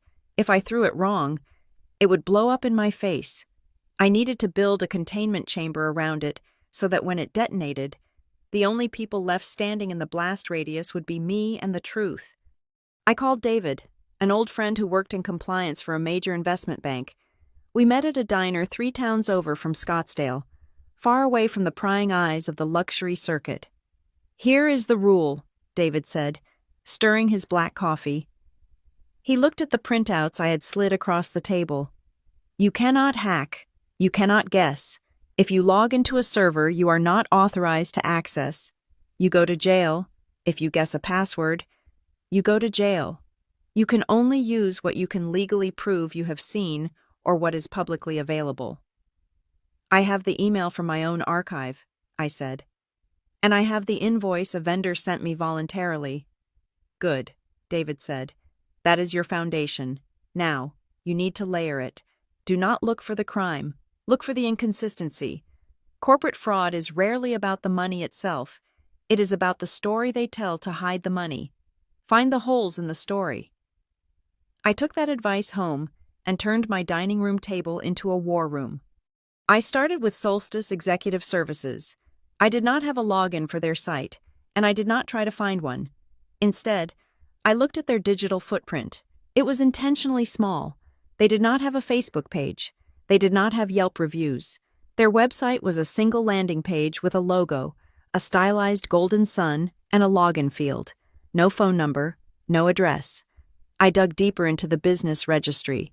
Solstice was registered as a lifestyle management consultancy based in Delaware, but their operating address led to a mail drop in San Diego. I called a hotel concierge I knew in San Diego, a woman named Carmen who knew everything about everyone. "Solstice?" Carmen lowered her voice when I asked. "Stay away from them. Kylie, they are not a vendor. They are a ghost service." "What does that mean?" "It means if a CEO wants to take a mistress to a resort and ensure no photos are taken, they hire Solstice," Carmen explained. "If a celebrity needs to go to rehab without the tabloids finding out, they hire Solstice. They book the suites under shell company names. They arrange private transport with tinted windows. They sanitize the bill so it just looks like consulting or logistics. They sell discretion, not travel." I looked at the invoice again. $24,800. It wasn't a deposit for a venue. It was the price of invisibility. Next, I pulled up the public timeline for the Waverly and Rowe Summit preparations. I cross-referenced it with the dates on the solstice invoice October 14th through the 16th. According to the company's internal calendar, which I had legally on my phone from before I resigned, Serena Vance was listed as out of office, brand immersion trip, Los Angeles. Graham had told the team she was meeting with potential celebrity collaborators in Hollywood. But the solstice invoice, combined with the flight log the anonymous source had sent, put her in Cabo San Lucas. And she wasn't with a celebrity. She was with Julian Chen. I needed one more nail for the coffin. It arrived 2 days later in the form of a padded envelope in my mailbox. There was no return address. Inside was a thumb drive and a handwritten note. I heard they tried to pin it on you. I was the junior accountant they fired in July for asking why we were buying so many spa gift cards. Look at the miscellaneous code. I plugged the drive into my laptop. It contained spreadsheets. Month after month of expense reports from the marketing department, Serena's domain. I started searching for the pattern. It wasn't just the $24,000. That was just the charge that got caught because it was too big to hide. There were dozens of smaller charges. $3,000 for catering tasting on a Tuesday night when no tasting was scheduled. $2,000 for sample transport that coincided with a weekend Serena spent in Napa. $500 for office supplies that was actually a charge at a high-end lingerie boutique. Every single one of them was coded to my department, travel and vendor ops. I sat back, feeling a cold chill that had nothing to do with the air conditioning. Serena hadn't just panicked on the plane. This had been her system for months, maybe years. She had been using my budget, which was massive, fluctuating, and difficult to audit, as her personal piggy bank. She knew that I was efficient. She knew that Graham told me to just handle it. She counted on the fact that I would absorb the costs to keep the peace. I was not just the logistics manager. I was the unknowingly complicit financier of her affair. And when the solstice charge came through and threatened to expose the whole house of cards, she decided to snap the card and snap my neck to sever the connection. She thought she was cutting a loose thread. She didn't realize she was pulling the pin on a grenade. I spent the next 3 days assembling the dossier. I did not write it like a victim. I wrote it like an auditor. Exhibit A, the solstice invoice, verified by vendor. Exhibit B, the flight manifest, contradicting official company schedule. Exhibit C, the pattern of misallocated funds, corroborated by former accounting staff. Exhibit D, the connection between Miles Grant and Julian Chen, conflict of interest. I did not send it to Graham. Graham was compromised. He would bury it to save his marriage or his pride. I sent copies to the chairman of the board. I sent copies to the external audit firm that was currently reviewing the company's financials for the investors. I sent a copy to the head of legal. I used a courier service. I required a signature upon delivery. And then, I went silent. I did not post on social media. I did not text my old coworkers. I woke up every morning, made breakfast for Noah, and went to work at Cinderbridge. I spent my days helping Saul organize his workshop and setting up new contracts for the lighting crew. I laughed with Rowan during lunch. I acted like a woman who had moved on. I acted like a woman who was defeated. I wanted Serena to feel safe. I wanted her to think that her threat on the plane had worked. I wanted her to believe that she had successfully crushed the ticket booker and that the danger had passed. Arrogance is a powerful anesthetic. It makes you numb to the knife until it is already in your ribs. A week passed, then 2. The summit was only 5 days away. The rumors in the industry were that Waverly and Rowe were scrambling but managing to hold it together. Miles had thrown enough money at the problem to get some vendors back, though at triple the price. I was sitting at my desk at Cinderbridge, reviewing a contract for a hotel renovation, when my personal phone buzzed. It was a text message from Serena Vance. I stared at the name. My heart gave a single, hard thump. You think you are clever stealing our vendors? You are pathetic. Keep your mouth shut about company business, or I will make sure you never work in this country again. You do not understand who you are messing with. I read the text twice. It was classic Serena, bullying, threatening, and terrified. She must have heard that I was working with Cinderbridge. She thought my revenge was just stealing business. She had no idea what was sitting on the chairman's desk. I did not reply. 10 minutes later, my phone rang. It was not Serena. It was a Washington, D.C. area code. I answered. Ms. Foster. A woman's voice. Crisp, professional, authoritative. Speaking. This is Catherine Sterling. I am the chair of the audit committee for the board of directors of Waverly and Rowe. I put my pen down. Hello, Ms. Sterling. We received your package, she said.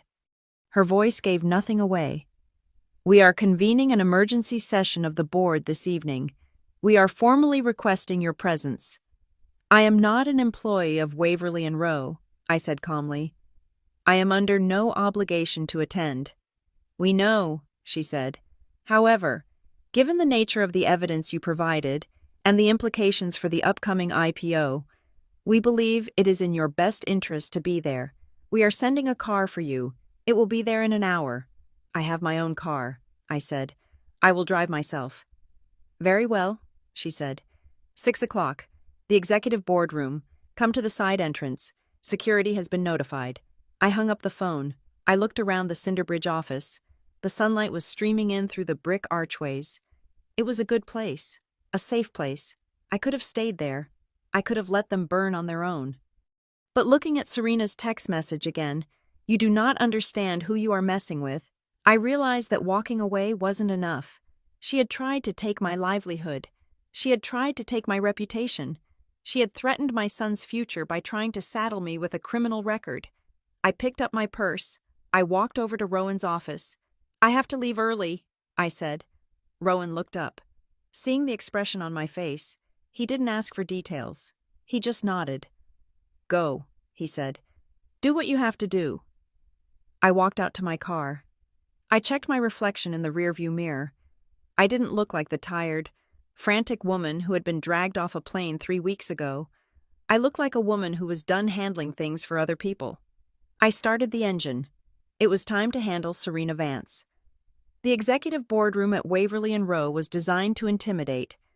It was a cavernous space on the 45th floor, dominated by a table made of a single slab of imported walnut that probably cost more than my house.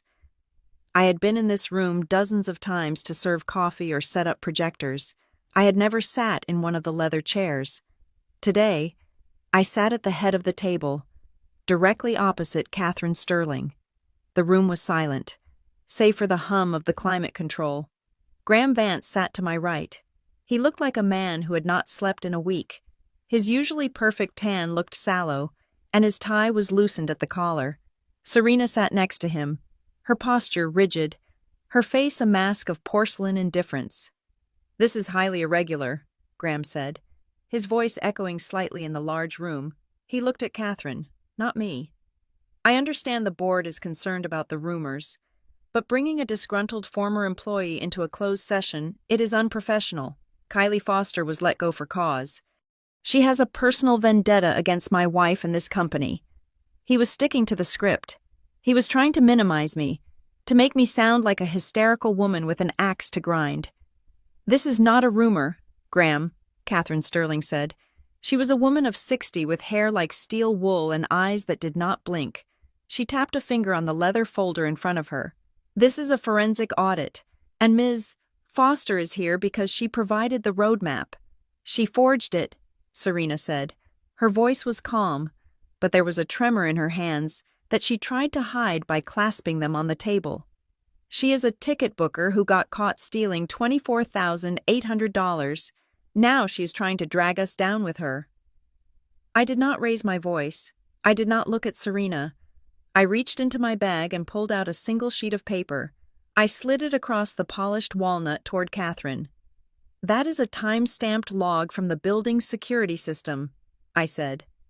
It shows that on Tuesday, October 3rd, from 1 in the afternoon until 4 in the afternoon, I was physically present in Conference Room B for the quarterly safety review. I swiped my badge to get in. I did not swipe out for 3 hours. I paused, letting the data sink in. The wire transfer to Solstice Executive Services was initiated at 2:15 in the afternoon. I continued. It was authorized from a device that was not on the company network, unless I can be in two places at once, or unless I can telepathically control an external server while presenting safety protocols to the HR director. I did not make that transfer. Catherine picked up the paper. She looked at it, then looked at the auditor sitting next to her. The auditor, a man named David, who looked like he enjoyed bad news, nodded. "We verified the security logs," David said. "Ms. Foster has a solid alibi, but we tracked the authorization code used for the wire." Graham sighed, rubbing his temples. If someone hacked her password, it was not Ms. Foster's password. David interrupted. The room went deadly quiet. "The wire was authorized using a relentless override code," David said. "It is a master key used to bypass the standard two-tier approval process for urgent executive expenses. That code belongs to you, Graham." Graham's head snapped up. "What? I did not authorize that," Graham said, his voice rising. "I have never heard of Solstice. I did not—" He stopped. He looked at the iPad in front of him, where David had displayed the digital signature. He looked at the date. Then, slowly, painfully, he turned his head to look at his wife. "Serena," Graham said, "you have my passwords. You keep them in your digital vault in case of emergencies." Serena did not look at him. She stared straight ahead at the abstract painting on the wall. "Do not be ridiculous. Graham, Miles Grant has access to everything. He must have stolen the code." "We will get to Mr. Grant in a moment," Catherine said sharply. "But first, we need to address where the money went, because it did not stay with Solstice." David tapped his screen again. A new flowchart appeared on the large monitor at the end of the room. "Solstice Executive Services took a 15% fee," David explained. "The remaining $21,000 was transferred to a holding company called Blue Horizon LLC. We ran a search on Blue Horizon. It is a shell entity used to manage short-term luxury rentals." David pressed a button. A rental agreement appeared on the screen. "This is for a private villa in Cabo San Lucas," David said. 3 nights, October 14th through the 16th, full staff, private chef." "So," Serena scoffed, "we entertain clients. It was a business expense." "The rental agreement lists 2 occupants," David said. "One is S. Vance, the other is listed as the primary guarantor for the property damage deposit." The name on the screen was highlighted in yellow. Julian Chen. Graham stared at the name. He blinked, as if trying to clear a smudge from his vision. "Julian Chen," Graham whispered. "The brand consultant. The guy Miles brought in to help with the Aurum launch." "The same," David said. "We did a little digging into Mr. Chen's background. He is not just a consultant. He is the former VP of strategy at Apex Logistics. He is also the person who recommended Miles Grant for his current position." I watched Graham's face. I saw the exact moment the realization hit him. It wasn't just the affair. Men like Graham could handle affairs. They understood infidelity. What he couldn't handle was the incompetence.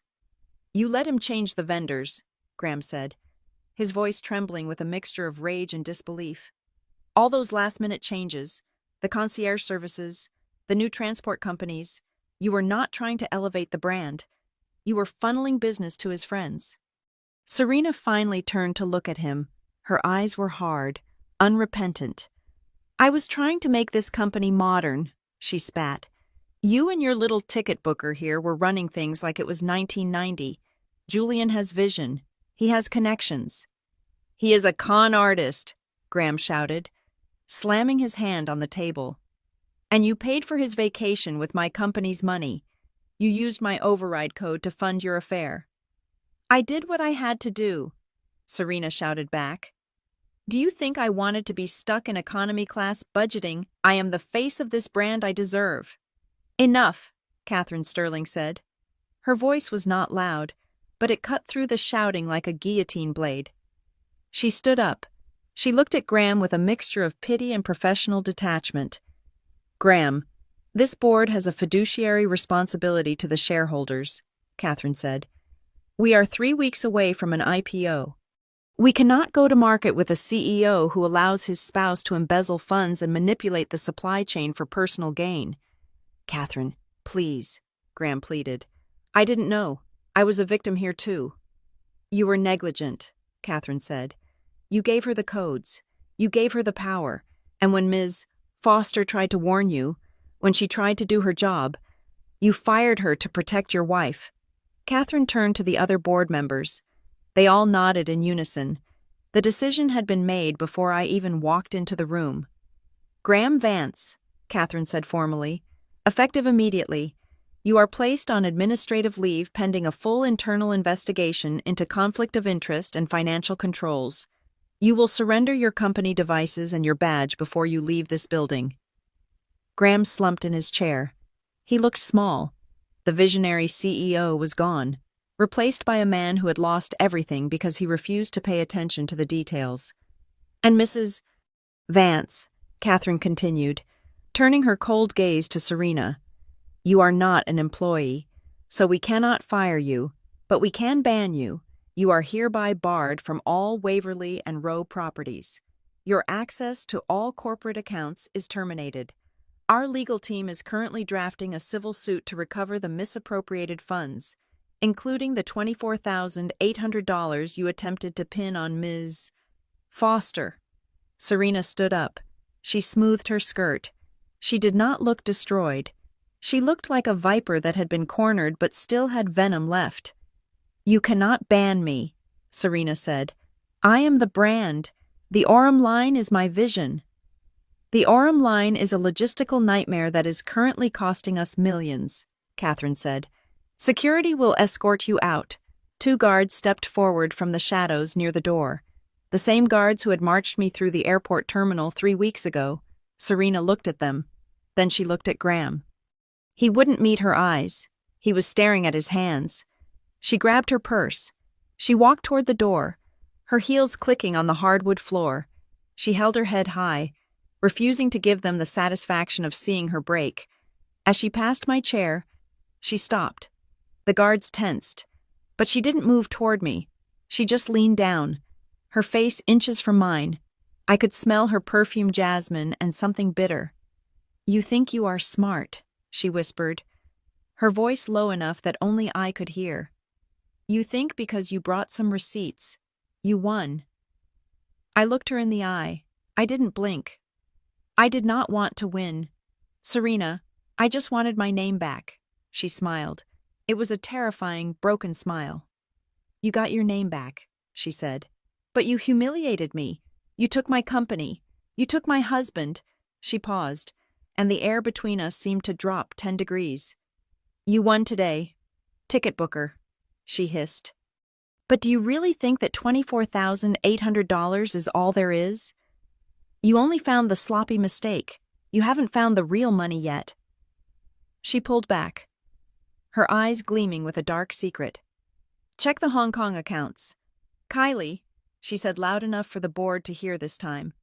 Ask Graham about the raw material imports from 2 years ago. If I go down, I am taking the whole legacy with me. She turned and walked out the door, the guards trailing behind her. I sat there, frozen. The board members were looking at Graham with renewed horror. Graham's face had gone the color of ash.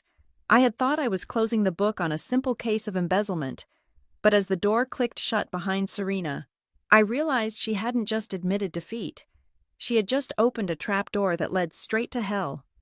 The silence in the boardroom after Serena Vance left was heavy enough to crush a man, and judging by the way Graham was slumped in his chair, it had done exactly that.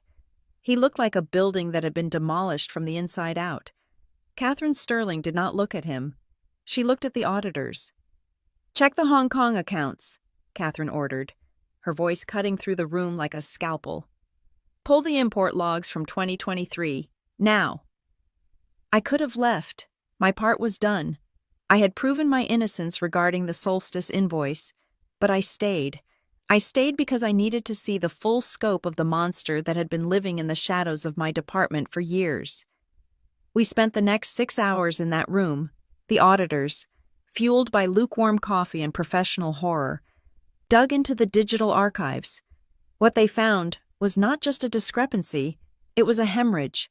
Serena had not just been skimming money for a weekend in Cabo. That was just the sloppy mistake of a woman who had gotten too comfortable. The Hong Kong accounts revealed a systematic inflation of shipping costs. For every container of silk or velvet imported for the Orem line, Serena had added a consulting surcharge of 5 to 7%. The money was funneled into an offshore account listed under her maiden name. "It is not $24,800, the auditor said, his face pale as he looked at the final tally on the screen. "It is closer to $450,000 over 18 months. Graham made a sound that was half sob, half laugh. He had been worried about a credit card charge, while his wife was building a private empire right under his nose. The fallout was swift, and it was brutal. By the next morning, the news had leaked. You cannot keep a secret like that when half the board is calling their lawyers. The headline on the industry news site was "Stark, Waverly and Rowe Implodes, IPO. Halted amidst executive embezzlement scandal." The summit, the event that was supposed to save the company, was cancelled. The investors who had been on the fence fled like rats from a sinking ship. The stock valuation plummeted so fast that trading had to be suspended. Serena Vance had spent years curating an image of effortless perfection. She wanted to be known as a tastemaker, a visionary. Instead, she became the face of corporate greed. Her name was trending online, but not for her design choices.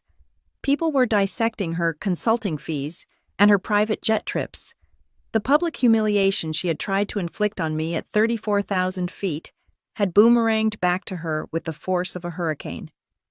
2 days later, my phone rang. It was Graham.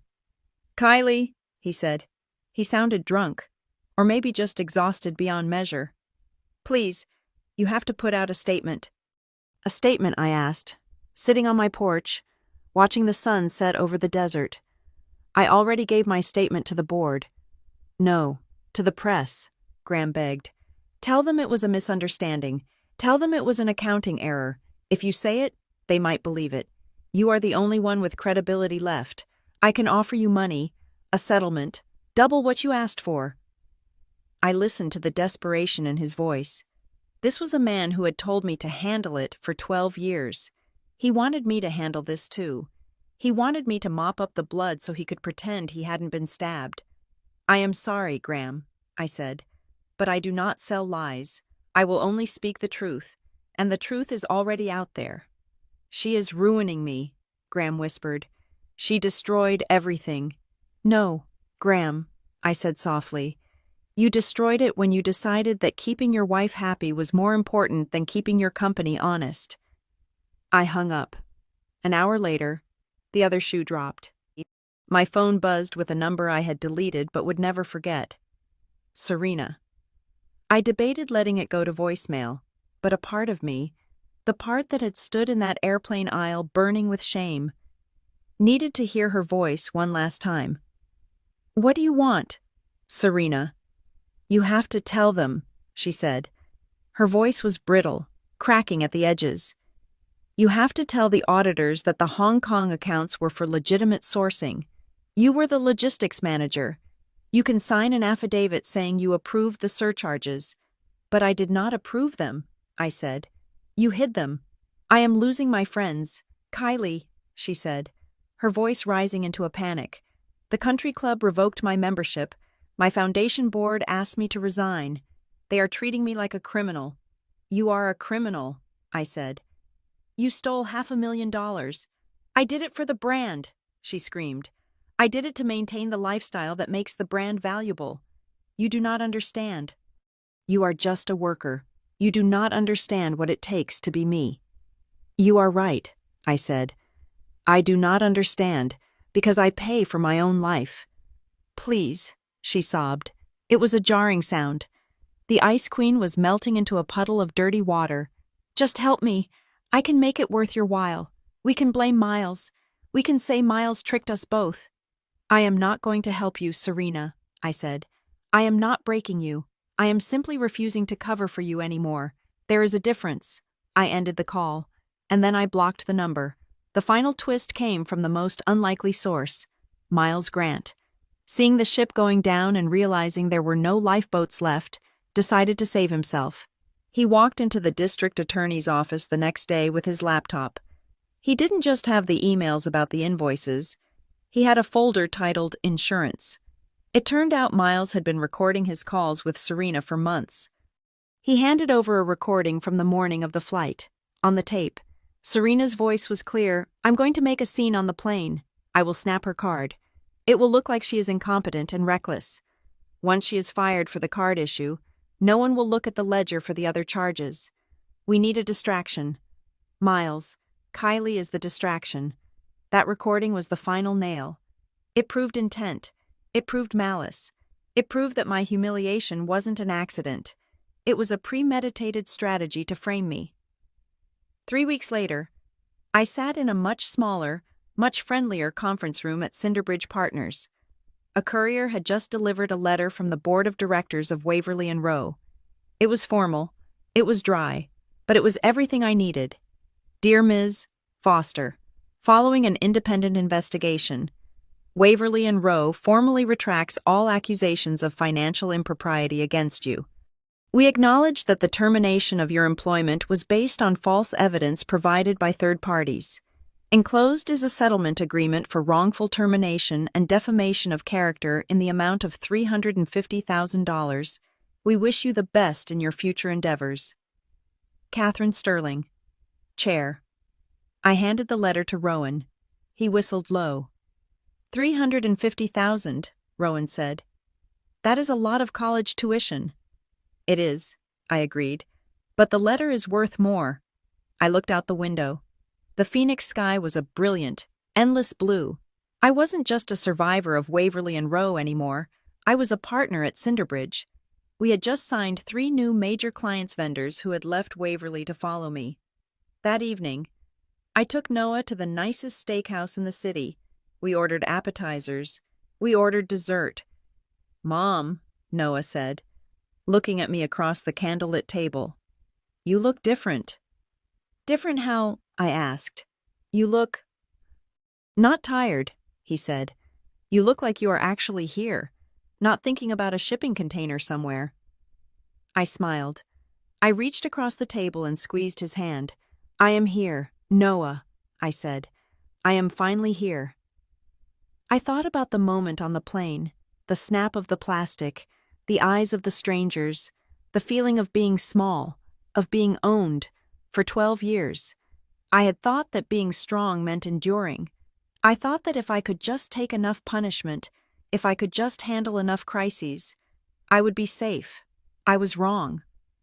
Serena Vance did me a favor when she snapped that card. She didn't just break a piece of plastic. She broke the illusion that I needed their permission to exist. She broke the chains I had forged for myself out of fear and a desire for stability. I paid the check with my own debit card. It didn't have a corporate logo on it. It didn't have a limit set by a CEO. It was mine. We walked out into the cool night air. I took a deep breath, tasting the sage and the dust. I was Kylie Foster. I was a mother. I was a partner. And for the first time in a long time, I was the one steering the ship. And as for Serena, I heard she is currently consulting for her defense attorney. I hope she handles it well. Thank you so much for listening to this story. It has been a wild ride from 34,000 feet to the boardroom, and I really appreciate you sticking with Kylie until the very end. I would love to know where you are tuning in from today. Are you listening from your office, your car, or maybe while you are cooking dinner like Kylie? Let me know in the comments below. I love reading about where our community is around the world. If you enjoyed seeing justice served, please make sure to subscribe to Boss Revenge Stories. Hit that like button to let us know you want more stories like this, and smash that hype button to help this video get recommended to more people who need a little satisfaction in their day. See you in the next story.